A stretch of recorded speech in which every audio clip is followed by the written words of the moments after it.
ఉమ్మడి ఖమ్మం జిల్లాలో ప్రతి ఏటా మార్చి 8న అంతర్జాతీయ మహిళా దినోత్సవాన్ని ఘనంగా నిర్వహిస్తున్నారు. మొదట అంతర్జాతీయ మహిళా శ్రామిక దినోత్సవంగా పిలిచేవారు. ఇంటర్నేషనల్ ఉమెన్స్ డేని ఘనంగా జరుపుకుంటున్నారు. ఇప్పటికే తెలంగాణ ప్రభుత్వం మహిళలకు పెద్దపీట వేసిందని, మహిళలు అన్ని రంగాల్లో ముందుండాలని ఎమ్మెల్యే మట్టా రాగమయ్యి దయానంద్ అన్నారు. సత్తుపల్లి నియోజకవర్గంలో మహిళలకు అత్యధిక ప్రాధాన్యత కల్పిస్తానంటున్న ఎమ్మెల్యే మట్టా రాగమయ్యి దయానంద్తో మా ప్రతినిధి అయ్యప్ప ఫేస్ టు ఫేస్. అంతర్జాతీయ మహిళా దినోత్సవం పురస్కరించుకుని ఉమ్మడి ఖమ్మం జిల్లాలో మహిళలు పెద్ద ఎత్తున సాంస్కృతిక కార్యక్రమాలు ఏర్పాటు చేస్తున్నారు. ప్రతి రంగంలో కావచ్చు, బిజినెస్లో కావచ్చు, వృత్తిలో కావచ్చు, ఇటు పోలీస్ శాఖలో కావచ్చు, ప్రతి దాంట్లో కూడా మహిళలు మగాళ్ళకి ధీటుగా అయితే ఈరోజు పోటీ చేస్తున్న పరిస్థితి ఉంది. ఈ పోటీ ప్రపంచంలో ప్రస్తుతం అనేక మంది మహిళలు ఉన్నత స్థాయిలో ఉన్నారు. ప్రస్తుతం మనం సత్తుపల్లి నియోజకవర్గం సంబంధించినటువంటి మట్టా రాగమయ్య ఎమ్మెల్యే దయానంద్ గారు మనతో పాటు ఉన్నారు. వాళ్ళని అడిగే ప్రయత్నం చేద్దాం. మా చెప్పండి, ముందుగా మహిళా దినోత్సవ శుభాకాంక్షలు. మహిళలకి ఈరోజు అంతర్జాతీయ మహిళల దినోత్సవం ఎంతో ప్రాముఖ్యంగా జరుపుకున్న పరిస్థితి ఉంది. మహిళలకి ఈరోజు మీరు ఏం చెప్పదలుచుకున్నారు? ముందుగా స్వతంత్ర టీవీ ప్రేక్షకులందరికీ కూడా హృదయపూర్వకంగా అంతర్జాతీయ మహిళా దినోత్సవం సందర్భంగా శుభాకాంక్షలు తెలియజేసుకుంటున్నాను. ఇవాళ చూస్తూనే ఉన్నాం, మహిళలు అంటేనే గతంలో ఏదో ఇంటి పట్టున ఉండి కుట్లు అల్లికలు కాస్త పిల్లలకి దిద్దించడానికి కొద్దిగా ఒక 3rd 5th క్లాస్ వరకు చదివితే చాలు, చాకలి పద్దులు రాసేంత చదువు వస్తే చాలు అనే స్టేజ్ నుంచి ఈరోజు ప్రతి దాంట్లో కూడా మహిళలు దూసుకుపోతున్నారు. అంటే ఇంత అభివృద్ధి సాధించడానికి వాళ్ళ మరి ఎంతోమంది మహానుభావులు ఎంతో కృషి చేసి మహిళలను అన్ని రంగాల్లో ప్రోత్సహిస్తున్నారు.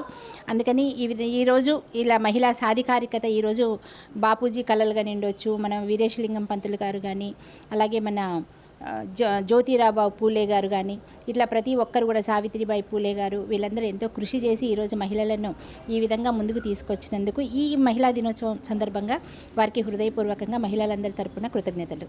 ఇంకా మరో విషయం గమనించవలసి ఉంది. సత్తుపల్లి ఎమ్మెల్యే, స్థానిక ఎమ్మెల్యే వారితో పాటు చైర్పర్సన్ మహిళే, ఇటు ఐఏఎస్ క్యాడర్ సంబంధించి ఐపీఎస్ క్యాడర్ సంబంధించిన మహిళే, మిగిలిన కౌన్సిలర్లు కూడా మహిళే.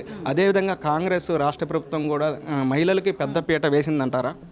ఖచ్చితంగా అండి, మీరు చూస్తూనే ఉన్నారు. సీఎం రేవంత్ రెడ్డి గారు మహిళలని ముందంజ తీసుకురావాలని ప్రతి ఒక్కటి కూడా మహిళలకే మనకి పథకాలు ఇవ్వడం కానీ, ఫ్రీ బస్ కావచ్చు, డ్వాక్రా మహిళలకి పథకాలు ఇవ్వడము, ఇలా ప్రతి దాంట్లో మహిళలకే సాధికారికత కోసం కృషి చేస్తున్నారు. 1 కోటి మంది మహిళలను కోటీశ్వర్లను చేయాలనేది ఆయన ఉద్దేశము, ఆయన కృతనిశ్చయంతో ఉన్నారు.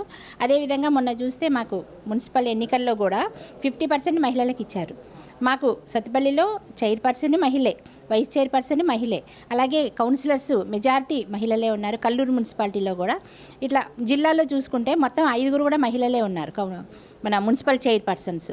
ఇలా ప్రతి ఒక్కటి కూడా మహిళలను ఉద్దేశించి మహిళలను ముందుకు తీసుకురావాలి, సామాజికంగా, ఆర్థికంగా, చదువుల పరంగా, అలాగే రాజకీయంగా కూడా ముందుకు తీసుకురావాలని కృషి చేస్తూ ఉన్నామండి. ఇంకోటి, మీ కుటుంబంలో మీ అత్తగారు మట్టా ఆరోగ్యం చైతన్య మండలి అధ్యక్షురాలుగా పనిచేశారు, సేవా కార్యక్రమాలు నిర్వహించారు.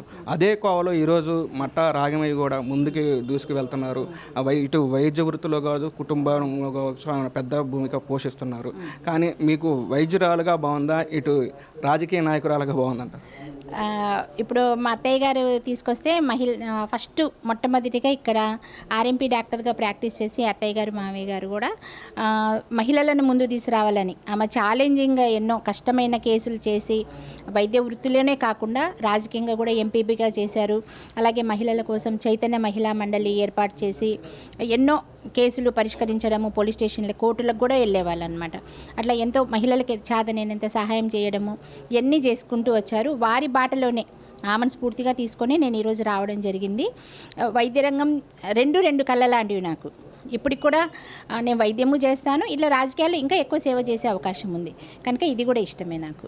ఈ 3 ఏళ్ల కాలంలో మీకు సంతృప్తి ఇచ్చిన ఘటన ఏమైనా ఉందంటారా? రాజకీయంగా కావచ్చు, ఇటు సేవా కార్యక్రమాలు కావచ్చు.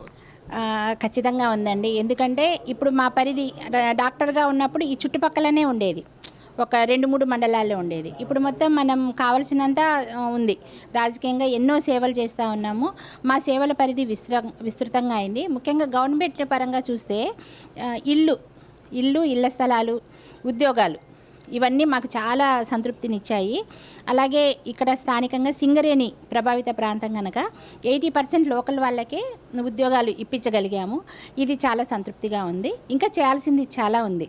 ఇంకా మా మిగతా పదవీ కాలంలో ఖచ్చితంగా అన్నీ సాధిస్తాం. చివరగా మహిళలకు కావచ్చు, ఇక్కడ యువతకు కావచ్చు, అంటే ముఖ్యంగా విద్యార్థులకు కావచ్చు, మీరేం ఇచ్చే సందేశం ఎవరైనా సరే అండి, యువత చెడు మార్గాలు పట్టకుండా, ఈ అట్రాక్షన్స్ చాలా బలంగా ఉంటున్నాయి, చెడు ఆకర్షణలకు లోనవ్వకుండా వాళ్ళు ఏదైతే గోల్ పెట్టుకున్నారో అది సాధించాలి.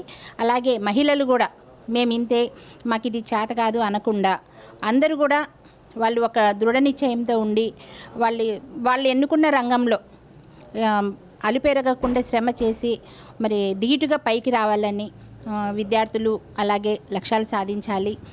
మేము ఎప్పుడు కూడా వాళ్ళకి అండగా ఉంటాం. ఏది కావాలన్నా కూడా ఖచ్చితంగా వాళ్ళ రంగంలో సక్సెస్ సాధించాలని మనస్ఫూర్తిగా కోరుకుంటూ అందరికీ సెలవు. మరి ఒక్కసారి అంతర్జాతీయ మహిళా దినోత్సవ శుభాకాంక్షలు. Thank you.